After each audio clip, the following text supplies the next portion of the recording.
சுயநலத்திற்காக தீய சக்திகளோடு கூட்டணி சேர முயல்கிறார் ஓபிஎஸ் அப்படின்னு டிடிவி தினகரன் விமர்சனம் பண்ணியிருக்காரு.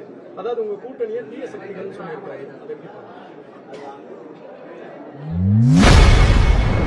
இப்போது உங்களுக்கு உரிய முறைப்படி தகவல் தரப்படும். சுயநலத்திற்காக தீய சக்திகளோடு கூட்டணி சேர முயல்கிறார் ஓபிஎஸ் அப்படின்னு டிடிவி தினகரன் விமர்சனம் பண்ணியிருக்காரு.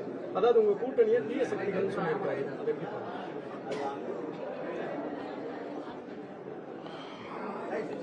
அவர்கள் ஜெயலலிதா அம்மையாருக்கு பிறகு 2-3 குழுக்களாக சிதறிப் போனார்கள். அவர்கள் அனைவரும் ஒன்றுபட வேண்டும் என்பது எங்களுக்குமான ஒரு கருத்து. நாங்கள் அதை தொடர்ந்து சொல்லி வந்திருக்கிறோம். அதிமுக சிதறி கிடக்கக்கூடாது, ஒருங்கிணைய வேண்டும் என்பதை. ஆனால் அதற்கு திரு டிடிவி தினகரன் போன்றவர்கள் என்ன முயற்சி எடுத்தார்கள்? அதிமுக ஒரே அணியாக இருப்பதற்கு அவர்களுக்கிடையில் ஏன் அந்த முயற்சி நடக்கவில்லை அல்லது அந்த முயற்சி வெற்றி பெறவில்லை? ஒவ்வொருவருக்கும் அவரவர் கட்சியை அல்லது அமைப்பை தற்காத்துக் கொள்ள வேண்டிய தேவை இருக்கிறது.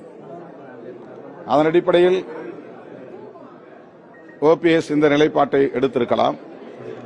ஆனால் அவர் எடப்பாடி அவர்களோடு சேர்ந்து பணியாற்ற வெளிப்படையான ஒரு கருத்தை வெளிப்படுத்தினார். வெளிப்படையாகவே கூறினார். அதிமுகவோடு எடப்பாடியோடு இணைந்து செயல்பட தயார் என்கிற கருத்தை ஏற்கனவே அவர் வெளிப்படையாக சொல்லியிருக்கிறார்.